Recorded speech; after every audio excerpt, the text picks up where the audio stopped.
Fala galera, tudo bem com vocês? Que bom, espero que estejam todos bem. Hoje nós vamos falar sobre flexão dos substantivos. Já falamos sobre o que é substantivo, já apresentamos o substantivo, já classificamos o substantivo e hoje nós vamos falar sobre a flexão do substantivo.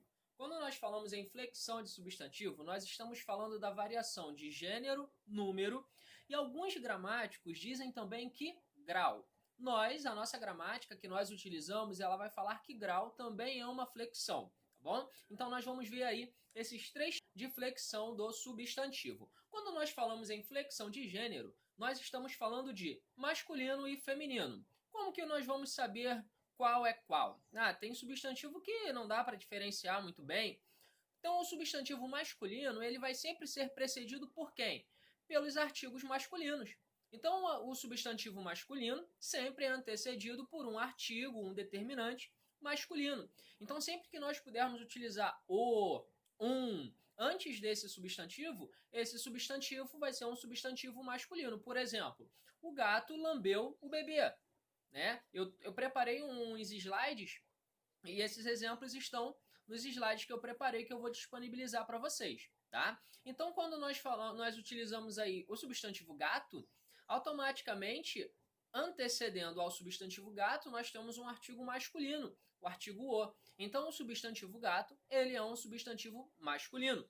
Já o substantivo feminino vai ser antecedido por quem? Ele vai ser antecedido pelo artigo feminino. Por exemplo, a flor desabrochou. Quando eu tenho o substantivo flor, eu vou utilizar que artigo antes desse substantivo? Eu utilizo um artigo feminino. Então, automaticamente, nós vamos dizer que o substantivo flor, quanto ao gênero, ele se classifica como feminino. Dentro dessa classificação de gênero, nós temos os substantivos biformes. O que são os substantivos biformes? Substantivos biformes, como o próprio nome já diz, bi, ele vai apresentar duas formas para indicar gênero. Por exemplo, usamos anteriormente o exemplo gato.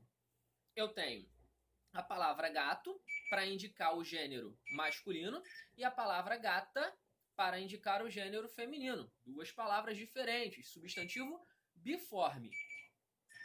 Substantivo biforme. Ok?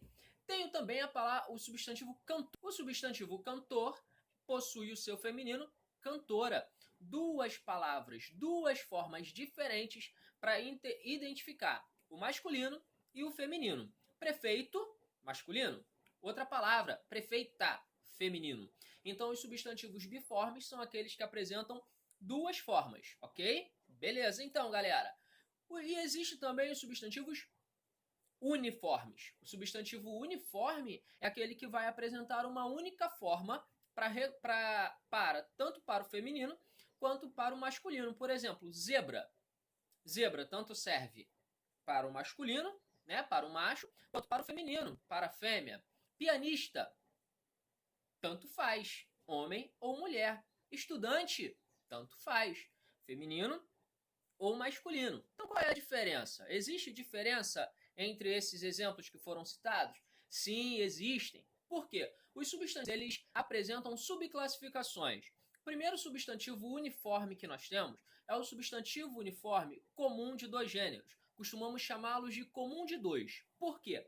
A indicação do gênero feminino ou masculino, ela é feita através do artigo, do adjetivo, do pronome. É o que nós chamamos de determinantes. O numeral também pode fazer essa distinção. Por exemplo, motorista.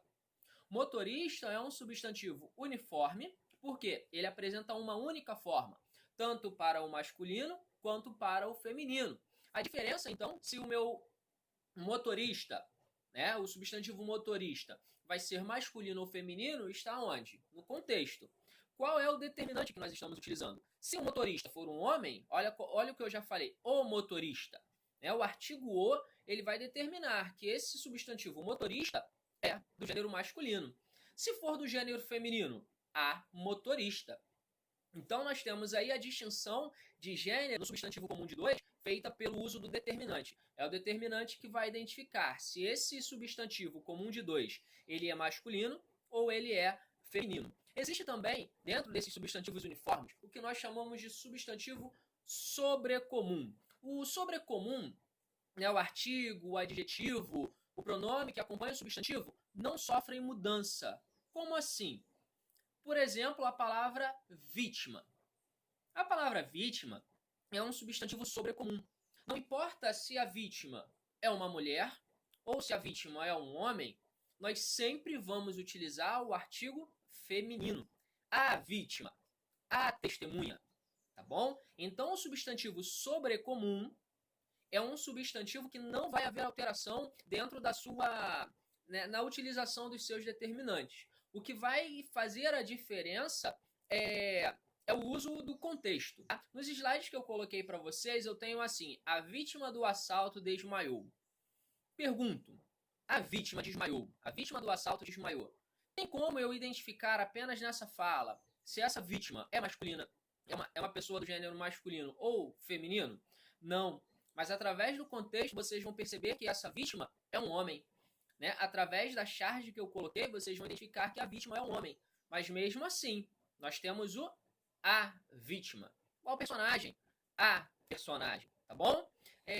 Existem também, dentro ainda dos substantivos uniformes, os substantivos epicenos. O que são esses substantivos epicenos? O substantivo epiceno ele é utilizado apenas para animais. Ele é utilizado para especificar, para identificar animais. Então, o substantivo epiceno ele vai ter o seu gênero diferenciado através da nomenclatura macho ou fêmea, que nós vamos, quando eu comecei a falar dos uniformes, eu falei zebra, né? Zebra macho ou zebra fêmea. Então, a diferença do epiceno está na utilização de macho ou fêmea. Por isso, o epiceno ele é usado somente para animais. Papagaio macho, papagaio fêmea, tá bom? Papagaio, um único jeito, ele é uniforme. Não existe uma forma para macho e uma forma para fêmea, tá bom?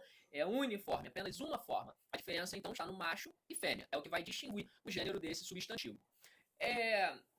Os substantivos também, além de variarem, além de ter flexão de gênero, tem também flexão de número. Quando nós falamos em número, nós falamos em quê? Singular ou plural, tá bom?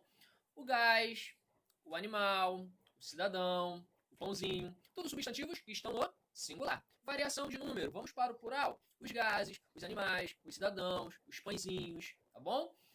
Nós temos no livro tudo explicadinho, bonitinho, no capítulo referente aos substantivos, então acompanhe no livro, tá? Não perca a oportunidade de estar com seu papelzinho, fazendo anotação, tá com seu livro do lado, vamos estudar juntos aí com bastante força, tá bom? Existe também os substantivos, são aqueles substantivos que nós estudamos na última aula, que eles são construídos com mais de um radical, tá? Existem algumas regras específicas que nós vamos ver aí no livro, tá bom? Eu preparei uns slides para vocês e nós temos as regras para o plural dos substantivos compostos. Por exemplo, amor perfeito. Amor perfeito é o nome de uma flor. O exemplo do plural, amores perfeitos. Colhi alguns amores perfeitos. Guarda-chuva. Eles deixaram os guarda-chuvas. Por quê? A palavra guarda-chuva, o substantivo composto guarda-chuva, ele é composto por um verbo. Guarda, guardar. O guardar, verbo, ele não vai variar em número. Então, automaticamente, quando nós temos esse verbo compondo o meu substantivo, ele não vai variar. Ele vai permanecer no singular e quem vai variar é o elemento variável, que no caso é chuva, tá? Chuva substantivo, vai para o plural. Caneta tinteiro, plural, canetas tinteiro. Por quê? A palavra caneta tinteiro, esse substantivo composto, ele é composto pelo substantivo caneta e pelo substantivo tinteiro, ok?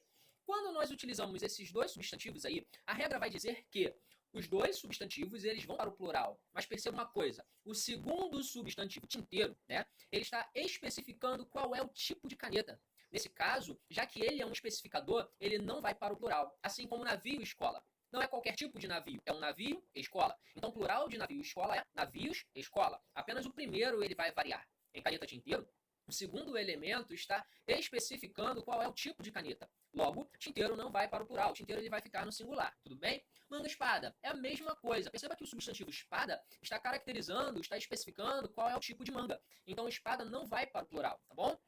Continuando, aí a gente tem grau. Quando nós falamos em grau, a gente tem três tipos. Grau diminutivo e grau aumentativo. Palavra casa. Palavra casa, grau normal. Casinha, diminutivo. Casarão, tá bom? Temos, quando falamos em grau, dois tipos. Temos o grau analítico e o grau sintético. Sempre que nós falamos em sintético dentro da nossa língua, nós estamos falando de uma única palavra, tá? Por exemplo, quando nós falamos nariz grande. Nariz grande, eu estou utilizando, perceba, duas palavras. É analítico. Tá? Sempre que nós falamos em analítico, nós estamos falando em cada elemento exercendo a sua função. Quando nós estamos falando em sintético, nós pegamos esses dois elementos, nariz grande, podemos transformar em uma única palavra, narigão.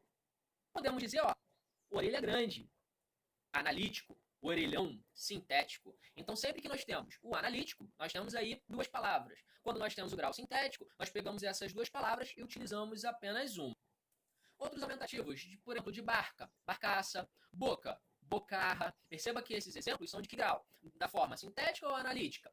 Sintética, muito bem. Por quê? Porque eu estou utilizando apenas uma palavra. Tá bom, galera? Temos diminutivos também, alguns outros. Tem uma listinha aí para vocês nos slides. Lugar, lugarejo, casa, casebre, rio, riacho. Tá? Tem uma listinha aí que eu coloquei para vocês. Tá bom, galera? Fiquem com Deus e até a nossa próxima.